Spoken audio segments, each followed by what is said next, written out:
Well, it's now Tuesday. That means another week has passed, which you know what that means. Another week of the NFL season is officially in the books. So here I am to give you my recap of the week that was week 3 of the 2021 NFL season. Let's go ahead and dive right in, shall we? On Thursday night, Sam Darnold threw for over 300 yards, had a couple of rushing touchdowns.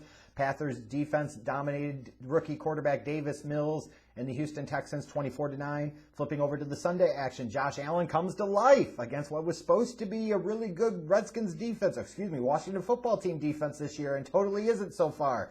He went for 358 yards passing, 5 total touchdowns. Bills rolled easily over Washington 43-21.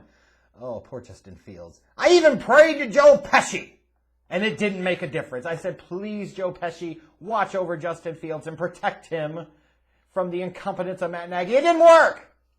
The Browns defense was all over him all game. They sacked Justin Fields 9 times. They easily smashed the pathetic Bears and their pathetic-ass offense with their nincompoop numbskull of a head coach who should have already been fired, Matt Nagy. Browns win 26-6. Justin Tucker says, I can show you another way that the Lions can lose a game that they should win. Yikes. Penalties that should be called or not, doesn't matter. He booted a 66-yard field goal that doinked off of the bottom crossbar and in. He dinked it off of the crossbar and it went in. 66-yard field goal, record-setting shit. Ravens win at the end, 19-17 over the poor Detroit Lions. Don't worry, though, Detroit. You got a get-right game coming up Sunday in Soldier Field against the Bears.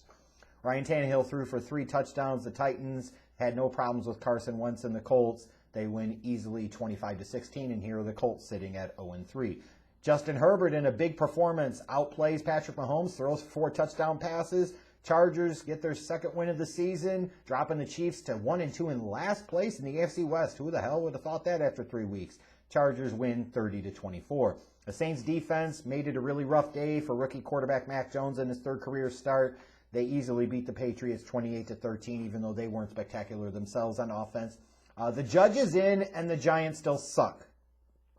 Young-Hee Koo with a late field goal lifts Atlanta over the Giants 17-14. Oh, Big Blue ain't so big right now. There's also trouble in Steel City. Joe Burrow came in and did his thing. Big Ben did not. Bengals beat the Steelers pretty comfortably, 24-10. It was another rough outing for Trevor Lawrence, a theme among these rookie quarterbacks so far this year. Cardinals didn't have a ton of problem, came back in the second half, won 31-19. Hey, Zach Wilson, I'll give him this, though. At least he made progress. He only had 2 interceptions this week. Yikes, and going up against that Vic Fangio coach Broncos defense, best of luck to you with that. Broncos obliterate the Jets 26-0. And it's another week and another thrilling overtime finish for the Raiders. I mean, think about it. This time, it's you kick a field goal, the Miami kicks a field goal, then you have to kick another field goal. Just insane shit. But all of that to say the Raiders, the Las Vegas Raiders, sitting in a tie for first place with the Denver freaking Broncos in the AFC West at 3-0 after beating the Dolphins, who were without Tua 31-28. With 343 yards passing and 4 touchdowns in a featured national late afternoon game, Matthew Stafford certainly made an early case for his MVP status this year. Rams beat the Bucs relatively comfortably in the second half, especially 34-24. Without Dalvin Cook, it was impressive to see. Madison goes over 100 yards. Kirk Cousins has a solid game. Justin Jefferson with a big day as a receiver. Imagine that. The Vikings win against the Seahawks relatively comfortably, 30-17. You know, you would think by now teams would learn, don't give Aaron Rodgers any time. Give him none. Like, imagine you're the 49ers. You get into a position, you're like, hey, man, we just scored a go-ahead touchdown with under 40 seconds to go. This one's over. Until you realize it's Aaron Rodgers on the other side. Yeah. Oopsie daisies.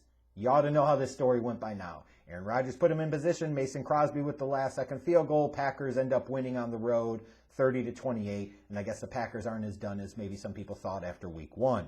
And then on Monday night, it's clearly obvious the Cowboys are by far the team to beat, and they're not going to be beat in that NFC least division. They should run this thing comfortably. They overmatched the Philadelphia Eagles. They won easily 41-21 in that primetime spot. The Cowboys look to be legit this year.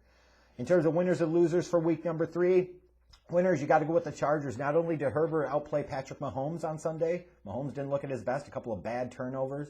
Herbert with the 4 touchdown passes. They beat Kansas City. You get an early tiebreaker on them. This is critical shit. Now you're at 2-1. The Chiefs are at 1-2 and sitting in last place. Like, that was a huge win for the Chargers, and they got it. For the Vikings as well, like starting off 0-2, especially the heartbreaking loss to the Cardinals last week with Greg Joseph's last-second field goal going wide right.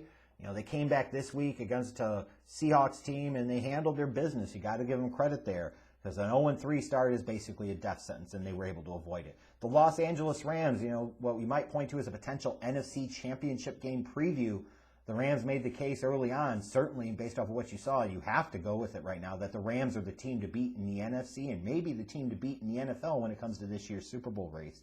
And then the Green Bay Packers, too. Like, I personally was a little surprised to see, I know, like, San Francisco 2-0 and Green Bay, it was hard to judge. You had one terrible performance and one okay performance, better in the second half against Detroit on Monday night. I know it was a short week and you have to travel to the West Coast, but I was really surprised that they were dogs the way they were in terms of the betting. That was a big win for them to be able to pull it out late like they did, and now the Packers sit at 2-1 and have to feel like as long as they continue to play somewhat well, they will win the NFC North and relatively easily. In terms of some of the losers, you got to look at the Washington football team. Like, and the reason I say that is not just because they lost to somebody like the Bills. Like, you might expect that. But their defense is supposed to be legit. Their defense is supposed to be elite. Their defense is supposed to be the type of defense that gives opposing quarterbacks all types of trouble with the investment that they put in that front four over the past few years in terms of draft picks. And none of that shit happened. This Redskins defense, again, looked really bad. Really bad. And that's got to cause some concern if you're Washington. The Pittsburgh Steelers, you're at 1-2. Like, what happened to you week one? You looked great against the Bills. In the last 2 weeks, you looked like shit. And you looked even worse this week. This wasn't even close. Big Ben looks washed. Defense is not quite the same. There's certainly some problems there in Pittsburgh. Matt Nagy, if I have to explain why he's a loser, I don't know what more to tell you.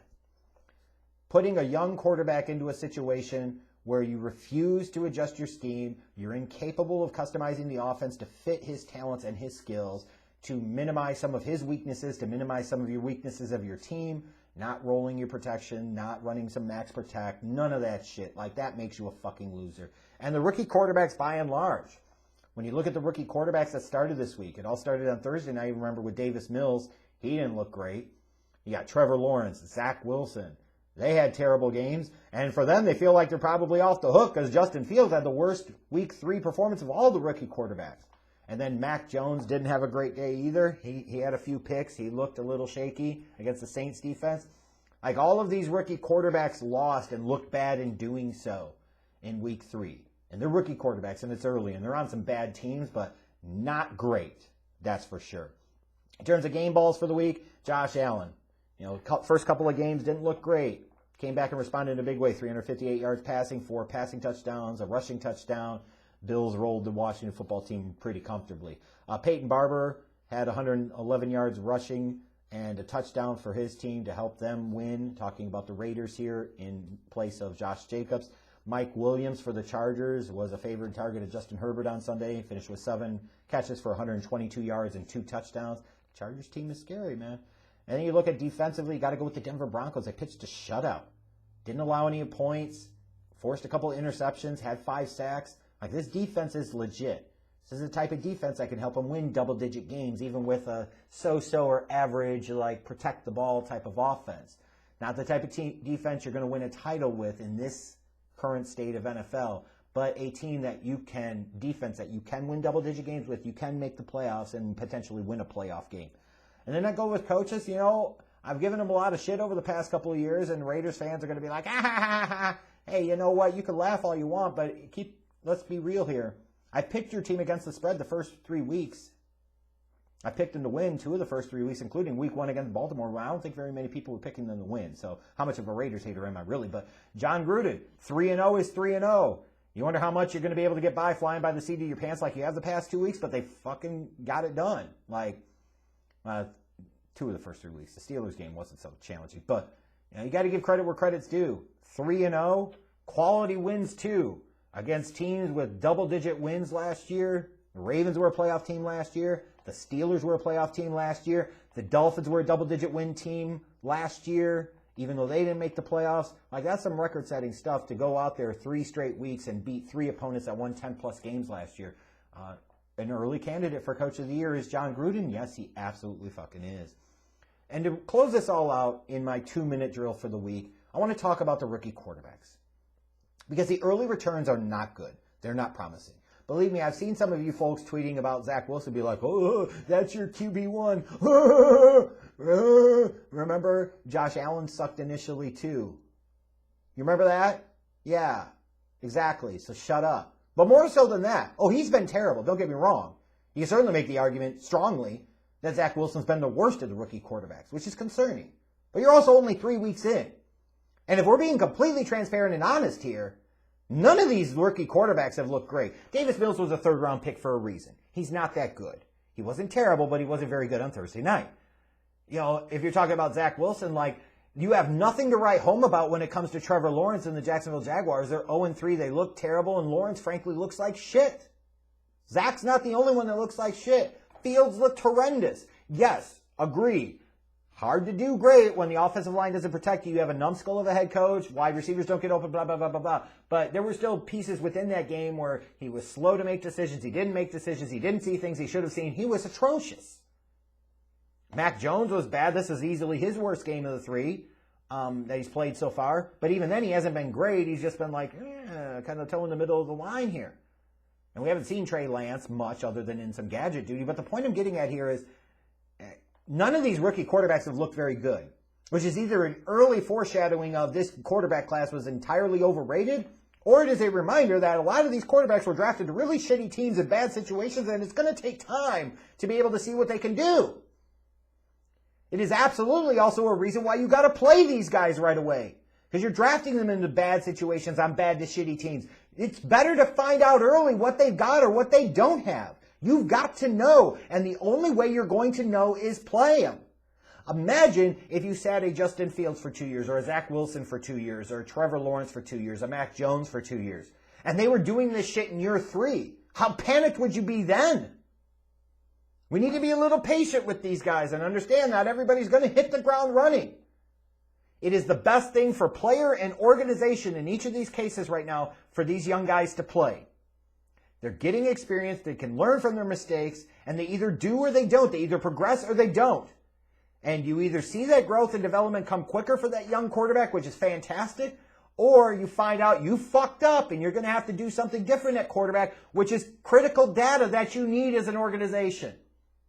But 3 weeks into the season, it's a little early for any of these guys to sit there and say that they're bust. Concerns, yes, aplenty right now. But let's hold off on calling them bust, at least for right now.